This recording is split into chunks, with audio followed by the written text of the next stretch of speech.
Salut à tous les amis, j'espère que vous allez bien. Alors aujourd'hui on est au Porsche Color, je pense que vous l'avez un petit peu reconnu. Bon, la météo est pourrie mais on est passé de la neige à la grêle et là on se plaint pas, il pleut pas. On est chez Monsieur Desbosses, donc avec Loris directement sur son stand au Porsche Color, et sa mission pendant 2 jours, et je peux vous dire qu'elle est costaud, c'est de rendre magnifique cette 996 qui est remplie de bosses. Loris, je te laisse la parole, explique un petit peu ce que tu fais, les prestations que tu fais, où est-ce que tu te situes, et c'est parti. Alors pour rappel, Loris était venu voir un petit peu avant au garage GLB la Porsche pour voir s'il y avait des choses qui n'étaient pas faisables, parce qu'encore une fois c'est un débosseur sans peinture mais c'est pas un magicien, donc quand il y a de la choucroute c'est pas possible. Et il m'avait refait la petite bosse sur la coccinelle que je vous avais partagée sur des stories sur Facebook et Instagram. Loris, je te donne la parole. Donc, bonjour, société MS Desbosses, Loris. On est situé à Saint-Martin-du-Manoir. Et donc en fait, Loris fait plusieurs prestations donc dans tout ce qui va être débosselage, mais aussi pose de céramique, correction de peinture, c'est ça? Correction de peinture. On fait aussi la rénovation d'optique et beaucoup de débosselage. Surtout le principal, c'est le débosselage quand même, l'activité. Donc en fait, tu fais principalement du débosselage, mais tu fais aussi de la récupération de rayures dans la mesure du possible, Voilà, c'est ça. pose de céramique et un peu entretien intérieur. Oui, entretien detailing bien poussé comme il faut, rénovation du cuir, du volant. Donc en fait, on peut clairement te considérer comme un détailleur, mais aussi un débosseur sans C'est peinture. ça, exactement. Voilà. Donc nous aujourd'hui, ce qui va nous intéresser vraiment, c'est de faire vraiment une vidéo détaillée. Alors détaillée, c'est un grand mot parce que pour l'avoir vu, c'est un vrai art de faire ça. Mais le but, c'est qu'en gros, il va nous montrer un petit peu comment il travaille, les outils qu'il travaille, comment tu fais. D'ailleurs, est-ce que tu peux nous expliquer en gros en quoi consiste le débossage sans peinture? Et quand est-ce qu'on peut le faire, quand est-ce qu'on peut pas le faire? En fait, déjà pour commencer, quand on peut faire, c'est quand il y a de l'accès et quand la peinture est d'origine ou quand elle était bien repeinte. Après, quand on peut pas faire, par exemple quand il y a eu du cinto ou que la peinture est trop fraîche ou qu'il n'y a pas d'accès, et en fait ça complique un peu tout ça. Parce qu'en fait, si j'ai bien compris, tu as plusieurs techniques. Tu as la technique du pousser, où là tu as besoin qu'il n'y ait pas de mastic, qu'il n'y ait pas tout ça. Et tu as aussi la technique du tirer, donc là avec des ventouses, où là tu insistes sur le fait que la peinture doit être d'origine ou proprement pour... En gros, elle se décolle pas de la carrosserie, quoi. Exactement, parce que même les peintures d'origine sur certaines marques, on peut tirer une seule fois et la peinture se décolle, donc il faut prendre en compte tout ça. Ok, et ben les amis, on va laisser Loris un petit peu préparer son stand, préparer la voiture, et on va revenir le voir après. Il va nous présenter un petit peu les outils qu'il va utiliser, et après il va nous faire quelques démonstrations. Mais je vous arrête tout de suite, hein. Entre le voir faire et le faire soi-même, c'est pas aussi simple. Non, c'est pas aussi simple, c'est clair. Combien d'années d'expérience? 1 an pour Un an l'instant, d'expérience. mais j'ai eu un bon formateur avant. Donc t'es passé par des formations avant de te lancer, c'est ça? Exactement.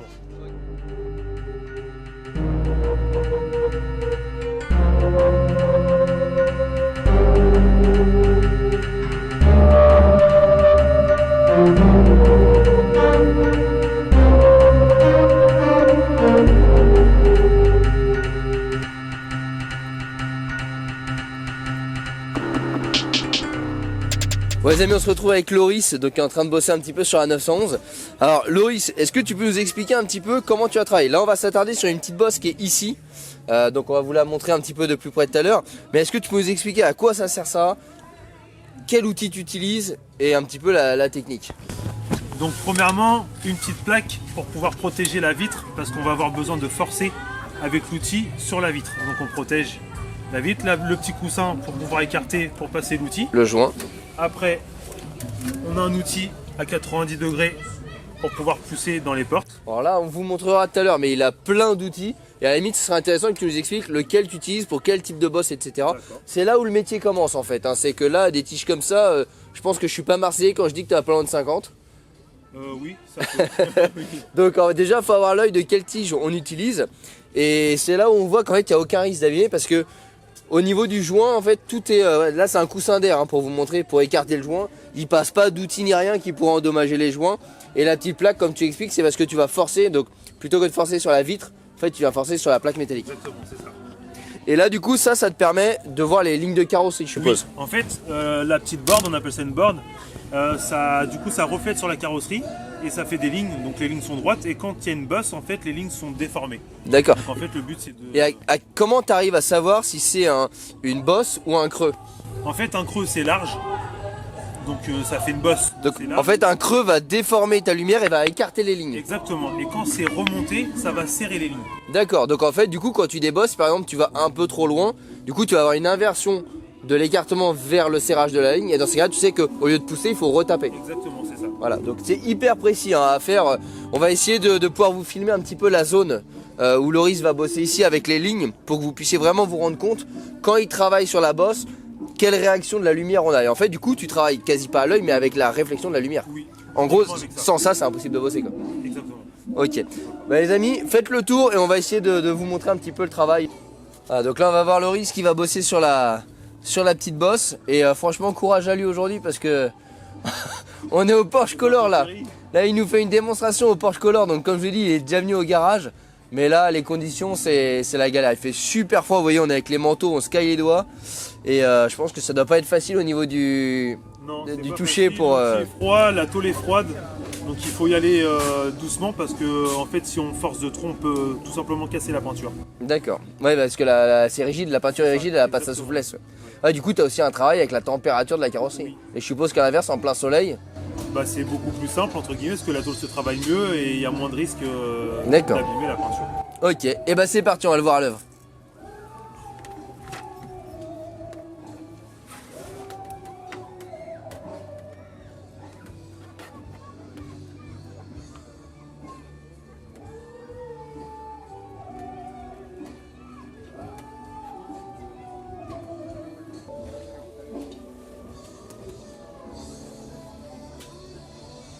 En fait. Donc là, pour toi, le travail est terminé ou tu as une petite finition à faire? Une petite finition mais qui est très légère. Donc là, la finition, elle se fait, je suppose, avec d'autres outils. Non, pas forcément le même outil mais il faut éloigner la board parce qu'en fait plus la board est loin, plus la finition est bonne. D'accord. En fait, plus tu es prêt, plus tu vas dégrossir. Après, tu ça. t'écartes pour fignoler le défaut, quoi. C'est pour ça que des fois, en fait, quand on est proche, on voit pas trop la bosse et quand on prend du recul avec la lumière, on arrive à la voir. Surtout sur les déformations qui sont légères. Les petites bosses on va les voir de près, mais les déformations légères par exemple comme sur l'aile, en fait on va les voir de loin et pas forcément de près. D'accord, ouais, c'est vrai que de l'autre côté, quand on est prêt, on le voit pas. Et avec de loin, avec les rayons du soleil, on arrive bien à voir l'ondulation, quoi. Super.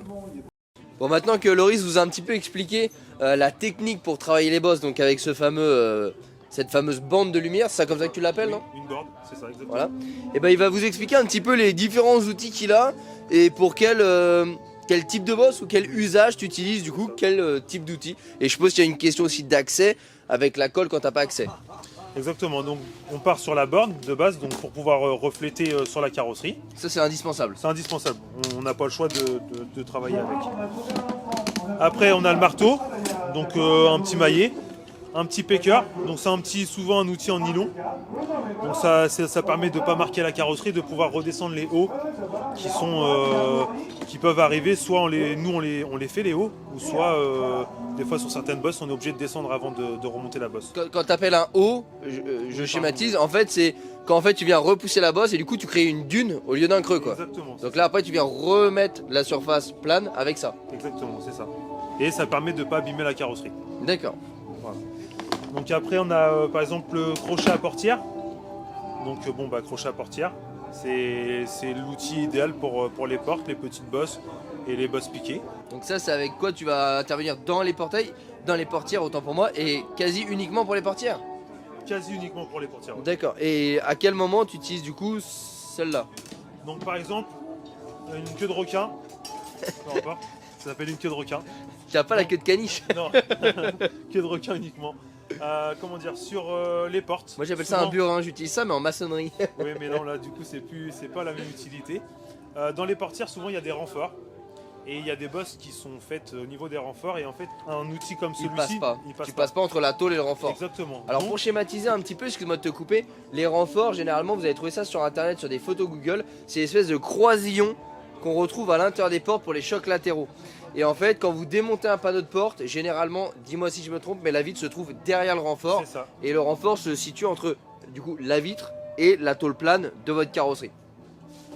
Donc avec ça, on arrive à passer. En fait, on passe entre le joint qui est fait entre le renfort et la porte. Ouais. On arrive à glisser entre et on arrive à accéder à la bosse. Après, c'est pas toujours le cas. Donc c'est des outils qui sont quand même hyper rigides quoi, Oui. du coup, pour que Oui, tu bah, puisses de toute façon, directement renvoyer quoi. Il y a une très forte rigidité. Et il faut faire très attention avec des embouts, enfin des outils comme ça parce qu'ils sont beaucoup plus pointus. Et t'as vite fait de faire une bêtise quoi. C'est ça. Donc là, avec cet outil, casser la peinture, c'est beaucoup plus rapide qu'on le croit.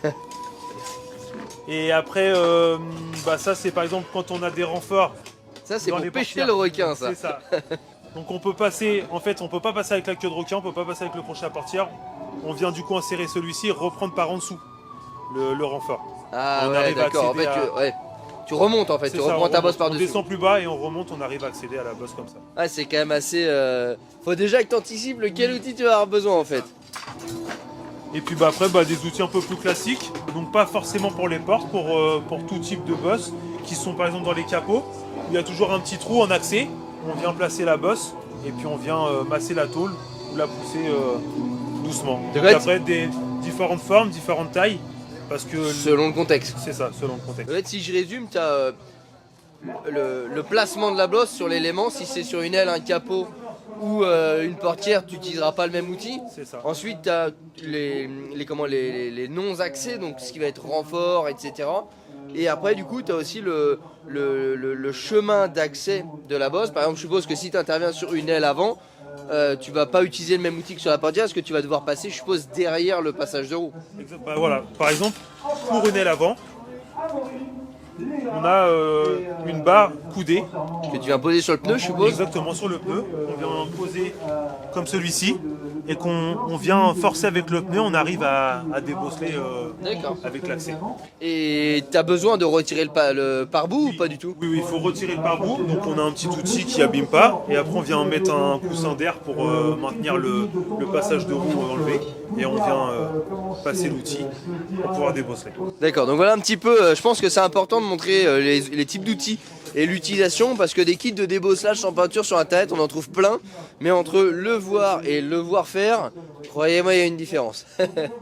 Après, quand on n'a pas accès du coup ni avec ça, ni avec une queue de requin ou un crochet à portière, on a en fait ce qu'on appelle des ventouses. Donc on vient prendre une ventouse avec un pistolet à colle, comme celui-ci. Et en fait, une colle à chaud, on vient bien dégraisser le support, on vient mettre la colle sur la ventouse, on vient coller, et après avec une petite masse à inertie. Donc ça c'est quand du coup tu n'as pas l'accès pour passer un outil. C'est ça. Une petite masse à inertie, on vient tirer la petite ventouse. Et, Voilà. et là je suppose que du coup tu as plus de risques de faire une colline. Oui. Et donc après tu viens retravailler avec, ton petit appareil nylon. Donc par contre les risques qui sont bien plus importants avec la colle, c'est que... Arrachement de peinture. Voilà, arrachement de peinture, et ça, il faut bien prendre en compte tout ça. Voilà, le risque zéro n'existe pas, qui plus est quand la voiture a déjà subi un élément de peinture. Donc après, forcément là il n'y a qu'une petite partie des outils, et il en existe bien plus encore. Voilà, et bah écoutez les amis, il va vous donner des petits cours, et puis vous allez pouvoir refaire ça à la maison, mais attention il prend pas la responsabilité. Non, c'est vrai. Alors là par exemple, je pense que sur les ailes arrière tu vas avoir besoin de la colle. Oui. Parce qu'on a des doublures de tôle, donc là en fait si tu viens passer un élément, notamment celui-ci, en fait tu vas venir pousser la doublure et pas la tôle de la carrosserie. J'aurais pas, en fait la bosse, je pourrais pas la travailler tout simplement. Voilà. Et donc bien évidemment si il détecte que c'est trop dangereux de le faire à la ventouse, il le fait pas plutôt que d'arracher la peinture, quoi. Voilà, mais encore une fois le risque zéro n'existe pas. Et on va le laisser travailler, puis on va venir le retrouver sur la zone du capot qui est bombardé d'impact, où là on va vraiment pouvoir voir ce travail de jeu de lumière qu'il fait avec sa bande. Et vraiment là c'est un travail pas de magicien parce que la magie n'existe pas, mais pas loin.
donc là les amis, vous voyez, on est sur une zone où il y a énormément de bosses. Je crois que c'est la zone où il y a le plus de bosses sur la voiture. Donc là, ça pourrait s'apparenter à des impacts de grêle. Et donc là, Loris va tranquillement redresser une à une les bosses. Et vous allez pouvoir le voir directement sur le panneau LED. Les barres qui vont devenir parfaitement parallèles. Quand elles sont parallèles, le travail est terminé.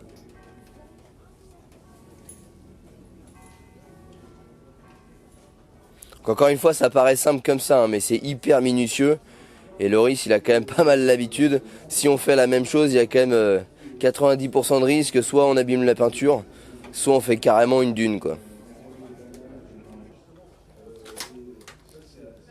Ah, t'as une belle dune ici. En fait, ouais, je suis obligé de la faire. Ah, c'est toi qui l'as fait, je croyais que C'est c'était... moi qui l'ai faite pour pouvoir faire l'autre boss. D'accord, je croyais que c'était de base. Non, non. Parce qu'il y en avait quelques-unes d'une, donc c'est pour ça que je la voyais. Je me suis...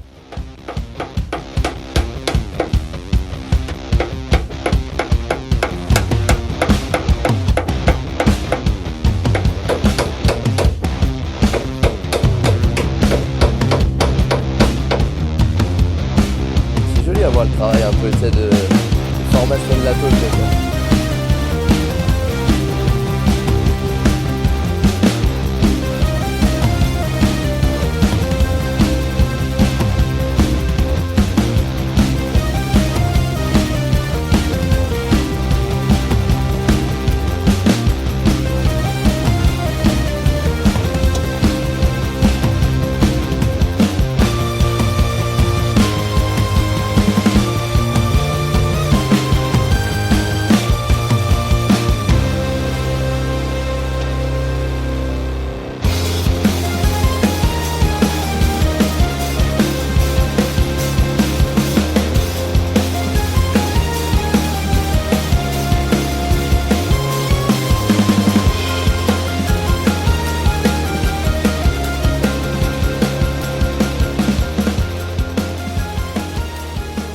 Bon les amis, ça y est, c'est terminé avec Loris. Donc il a fait, je dirais, 90% de la voiture. Il reste quelques petites bosses qu'il n'a pas pu faire par principe de précaution. Parce que comme il vous l'a expliqué en début de vidéo, des éléments qui ont été repeints où il a un doute, il peut pas...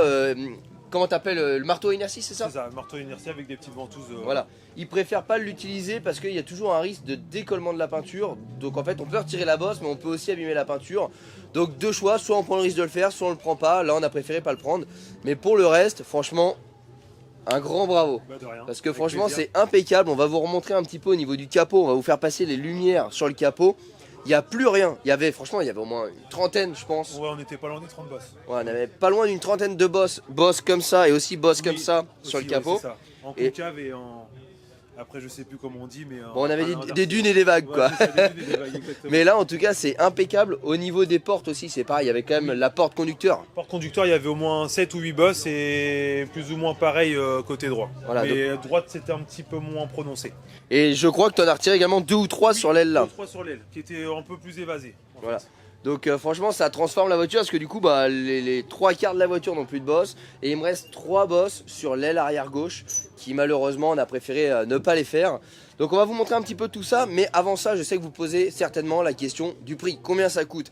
Alors forcément si vous avez plusieurs bosses comme là ça va être plutôt un forfait. Après si vous avez une bosse parce qu'il y a quelque chose qui est tombé sur la voiture, ça va être un prix différent. Donc là je laisse la parole à Loris et je vais te poser des questions sur par exemple, on va commencer. On vous a filmé également une voiture, une 964 qui est venue avec une bosse sur la portière. Donc on va prendre ces exemples là et tu vas me dire le tarif. Par exemple sur ma voiture, si on retire l'aspect de l'aile, mais donc mon capot qui est entre guillemets grêlé, mes 3 bosses sur l'aile et on va dire mes 10 petits coups de portière, combien ça m'aurait coûté? Environ 300 €. D'accord, donc là c'est vraiment sur un forfait. Voilà. C'est ça.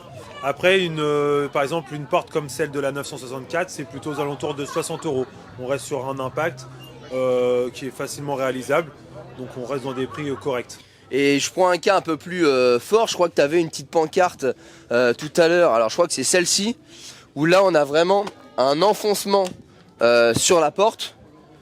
Donc là on a vraiment un bel enfoncement. Sur ce type d'enfoncement là, Loris, on sera à combien? Aux alentours de 120, 130 €. Voilà.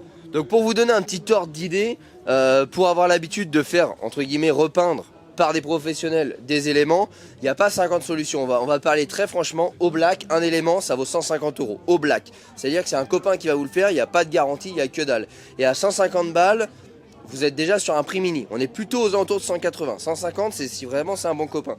Sur un élément déclaré, on est plutôt aux alentours de 250 à 300 euros selon la taille de l'élément. Donc si je prends l'exemple le plus cher où tu nous parlais de la porte, 100, 120 euros, c'est ça? C'est ça. Donc vous êtes à peu près 3 fois moins cher et vous gardez la teinte d'origine. Et il n'y a pas de différence de couleur. C'est ça, il n'y a pas d'effet marbré ou autre sur la voiture. Et donc c'est 3 fois moins cher, vous gardez la teinte d'origine, donc notamment sur des Porsche ça ne fait pas perdre de la valeur. Et surtout, vous n'êtes pas mobilisé la voiture, parce que le carrossier, vous l'avez laissé la voiture au moins une semaine. Toi, tu interviens... En quelques heures. Voilà, donc sur une bosse comme ça, je suppose c'est 1h30, 2 heures de boulot. C'est ça, exactement. Voilà. 2 heures de boulot, la voiture elle est finie, le client peut repartir, il n'y a pas de... Est-ce que tu peux nous communiquer ton lieu de travail? Donc mon lieu de travail, c'est à Saint-Martin-du-Manoir, dans le 76. Et c'est proche du Havre à 10 km. Est-ce que tu fais du déplacement pour du particulier? Pas du particulier, non, mais pour les professionnels, oui. D'accord. Donc s'il y a des professionnels qui sont intéressés, qui regardent cette vidéo-là, je suppose également que tu te déplaces dans un secteur qui est plutôt vaste, mais encore une fois, comme on parlait tout à l'heure, avec le coût du transport, tu vas pas te déplacer pour une voiture. Si le professionnel a plusieurs voitures de clients, tu te déplaces et tu bosses pour la demi-journée ou la journée selon la distance. Exactement. Environ 30 ou 40 km autour du local. Et il faut me déplacer, faut que je me déplace pour 5-6 voitures au minimum. Voilà. Donc s'il y a des professionnels qui nous regardent et que ça intéresse, bah n'hésitez pas, tous les liens seront en description de la vidéo. Sinon sur Google vous pouvez retrouver, c'est Monsieur Desbosses. MS Desbosses. Voilà, MS Desbosses, Monsieur Desbosses. Bon, vous allez trouver. Moi j'ai tapé Monsieur Desbosses et je suis tombé dessus. Donc ça marche aussi. Alors maintenant regardez un petit peu sur la voiture. On va s'attarder un petit peu sur la voiture. Marion va vous passer un petit peu des reflets sur le capot. Si vous vous souvenez, sur toute cette zone ici, on avait comme de la grêle, mais aussi des impacts qui ressortaient. Et bah là on n'a plus rien. Voilà, c'est vraiment l'endroit le plus, je dirais, bluffant. Parce que là il y avait vraiment des impacts à des centimètres près les uns après les autres. Et là c'est impeccable, le capot est impeccable. On avait également une multitude de petites bosses sur l'aile avant gauche. Donc sur l'aile avant gauche on avait une bosse ici qui était horrible quand vous conduisiez parce qu'elle est pile dans le champ de vision. Disparue. Arrête-moi si je dis des bêtises Joris, mais je crois qu'on en avait une par ici, qui a disparu également. Il y en avait peut-être une ou deux par là, qui était très légère, mais qui était visible. Voilà, donc là, il n'y a absolument plus rien de visible. Donc on peut vous montrer, mais il n'y a rien de visible. Tout est absolument parti. Au niveau des portières, alors celle-ci c'était Bagdad, hein, c'était l'Ukraine en ce moment. Ici on avait une multitude d'arêtes, bam bam bam bam partout, même un peu plus bas si je dis pas de bêtises. Et là on n'a absolument plus rien. On avait une déformation de la tôle sur la partie supérieure de la poignée ici. Ça c'était pas vraiment une bosse, comme une paume de main ou je sais pas trop l'expliquer. Bah là c'est pareil, il n'y a plus rien. Donc là les portières sont intactes, nickel. Sur la partie arrière on passe sur ce qu'il n'a pas pu faire. Donc là on a une bosse, alors avec la lumière de ce côté je la vois pas trop, mais on a une bosse ici. On en a une ici et une ici. Mais malheureusement, cet élément-là n'est pas en peinture d'origine. Le fait que la peinture ne soit pas d'origine, on ne sait pas le carrossier comment il a préparé la croche. C'est-à-dire que normalement, vous poncez, vous préparez la surface et ensuite vous appliquez la peinture. Et selon la qualité de peinture et selon la précision, mais aussi le soin qu'on a appliqué à la préparation de la surface, la peinture n'aura pas la même adhérence. Loris, quand il va travailler sur des éléments où il ne peut pas passer par-dessous, il va tirer avec des ventouses et de la colle. Le problème, c'est que, vu qu'on n'est pas sûr et qu'on ne connaît pas comment ça a été fait, on a la possibilité d'avoir un décollement de peinture. Et donc, en gros, c'est soit on essaye au risque d'avoir un décollement de peinture, soit on le laisse en l'état. Et là, on a préféré du coup le laisser en l'état, cette aile-là, plutôt que de potentiellement faire un décollement de peinture et d'avoir un élément à repeindre. Donc ça, c'est un choix qu'on a décidé ensemble.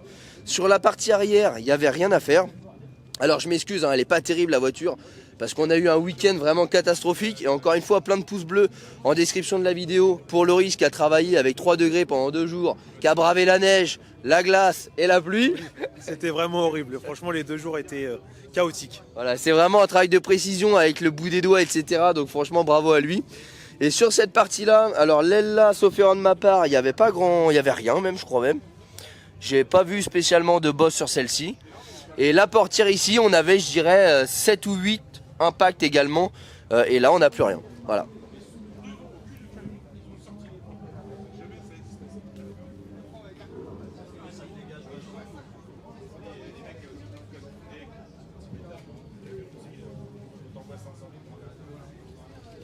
Donc voilà un petit peu les amis ce que ça donne. Donc si vous avez également des bosses sur la voiture, est-ce que tu peux nous rappeler les seuls bosses que tu peux pas faire avec ta technique de débossage sans peinture?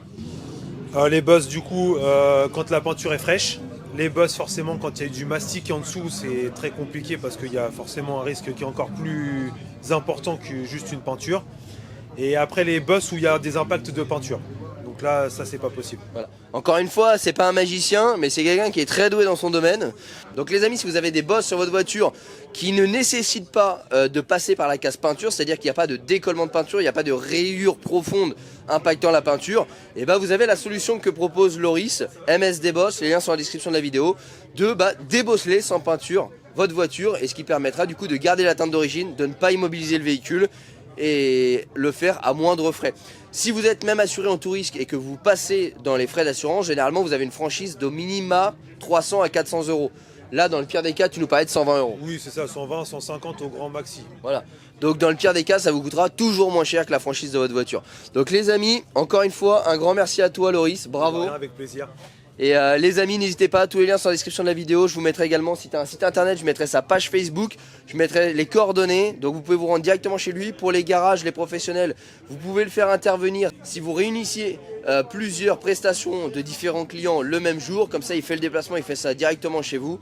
Et les amis, j'espère que cette petite vidéo vous a plu. On a eu vraiment froid à la tournée. Oui. Ça a été très difficile de le tourner avec les conditions de lumière, de pluie, etc. Mais on a réussi à faire quelque chose. Loris a fait un travail magnifique sur la voiture, je suis hyper content. Donc les amis, un grand merci à tous d'avoir regardé cette petite vidéo. N'hésitez pas à lui donner de la force sur Facebook, sur Instagram. Et n'hésitez pas à le contacter si vous avez besoin. Et moi je vous dis à très bientôt. Bien évidemment, pensez à vous abonner à la chaîne YouTube pour recevoir les notifications pour les prochaines vidéos. Pour me suivre sur les réseaux sociaux, tout est indiqué en bas, Facebook et Instagram. Et moi les amis, je vous dis à très bientôt. Ciao. Au revoir. Ciao.